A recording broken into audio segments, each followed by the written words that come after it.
All right, gang, STAT1850, just a hodgepodge of information in this video. Going to take a little different approach because I realized that I type much neater than I write. So I've typed this out for you.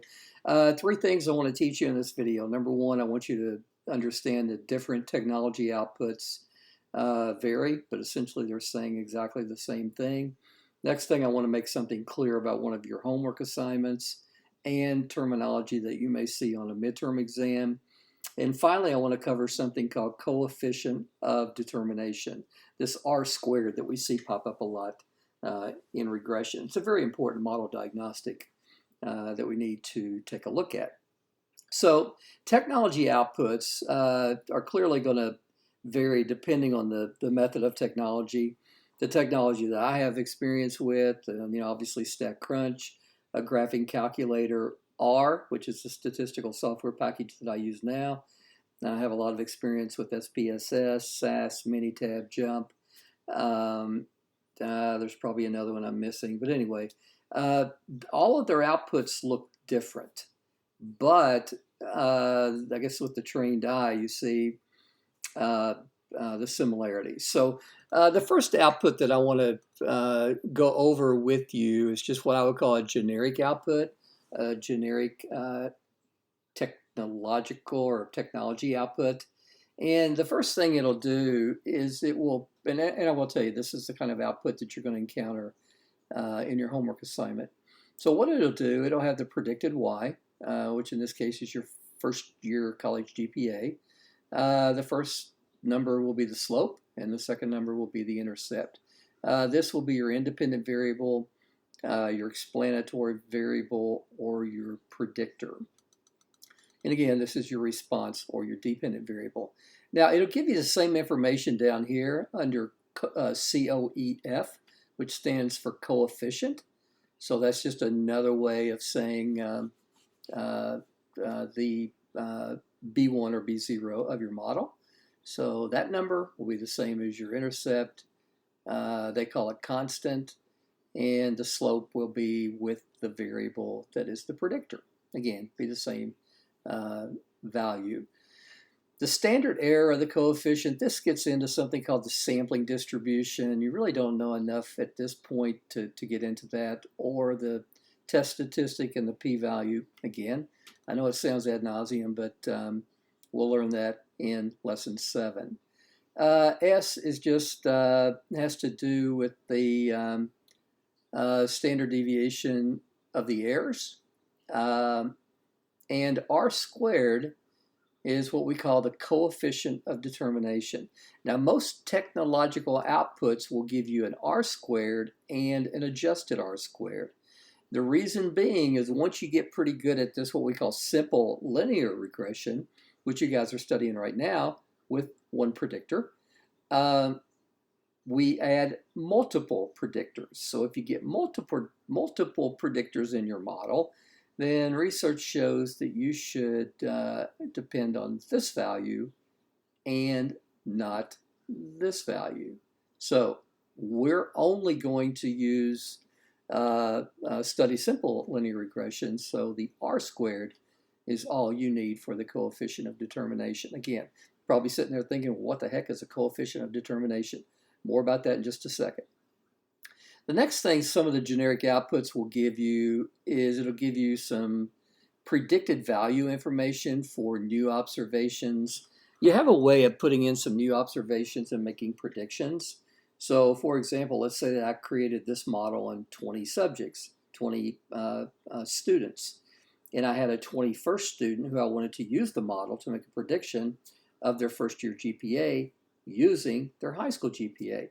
Well, I could put that information into the technology and create the prediction information. Now, the the statistical software package that I use now is R. Really, just go into Google and type R, and you can download it for free. It's very good. It's very powerful and allows me to do things that I need to do for research and advising students. So what you can do, you can see here, I've given you really far more of the information than what you need. I entered the data, looked at the first 6 cases, and I created a model using this command. And you can see the output reminds you, or looks very similar to the output above, right? Except under coefficient, the intercept and the slope are under estimate. Because really, that's what these are, right? If you've really been paying attention to what I've been trying to teach you, these estimates right here, this negative 0.72 and 1.01, are B0s and B1s. What do? They estimate beta 0 and beta 1. More exactly, you get the multiple R squared. Notice it's the same value as above. They just call it something different. They have an adjusted R squared, same value as the adjusted R squared. Then we get into some model diagnostics for the ANOVA table, which I don't know if we'll study that or not. Again, I hate to say this, but I'm going to say it anyway. It comes in lesson number 7. All right, one other thing I want you to have on your radar is on one of your assignment questions on number 2. If you notice right beside this blue box, it'll say click the icon to view the critical values of the Pearson correlation coefficient R. Ignore that, all right? Ignore that. Guess where that part will be taught? You got it, lesson number 7. All right, something that won't be taught in lesson number 7 is this new stuff called coefficient of determination. And the coefficient of determination is precisely R, okay? I'm sorry, I'm sorry, my wife just texted me and I got distracted and said stupid stuff. The coefficient of determination, R squared, is precisely R squared, right? Literally. I get on my daughters all the time for overusing the word literally, but I'm going to use it here to make a point. It is literally R squared. So if R is 0.78, then if you take your calculator and square that, you're going to get 0.6084. R squared is always presented as a percentage. It goes the reverse way too. If we are given R squared, let's say it's 42.7%, then R can be found from R squared by just taking the square root. So make sure you convert the percentage to a decimal, right? You never want to do mathematical operations with a percentage. Always convert to a decimal or a fraction. And take the square root of 0.427. It tells us that the R value is either 0.65 or negative 0.65. We don't know at this point. The way we determine that is if the slope is negative, then our R value also must be negative. That's from a previous video that I taught. If B, that should be lowercase b. If B1, the slope is positive, then R is equal to the positive of it, 0.65. Again, the sign of the slope and the sign of R will always be the same. Now, the interpretation that I like best is that R squared explains the percentage of variation in Y that is explained by the regression on X. Your textbook uses a briefer interpretation and just says that R squared explains the percentage of variation in Y that is explained by the regression. Same thing, I just think my interpretation is better, okay? So from the high school first year college GPA example above, we saw again that R squared was 0.4892, right? Right here.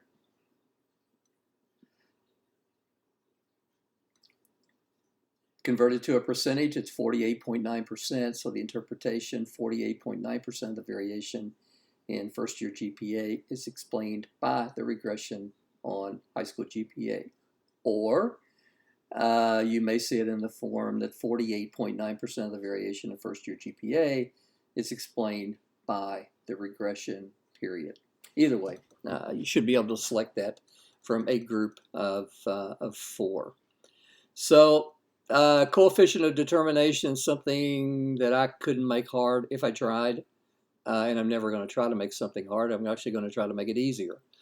But so as long as you understand that r squared is literally our r value squared. And I think if I wrote this,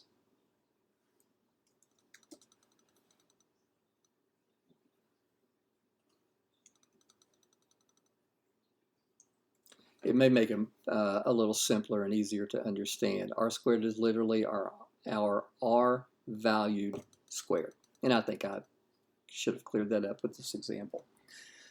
All right, gang, this is the kind of instructional video that we like, right? Short and sweet. All right, take care.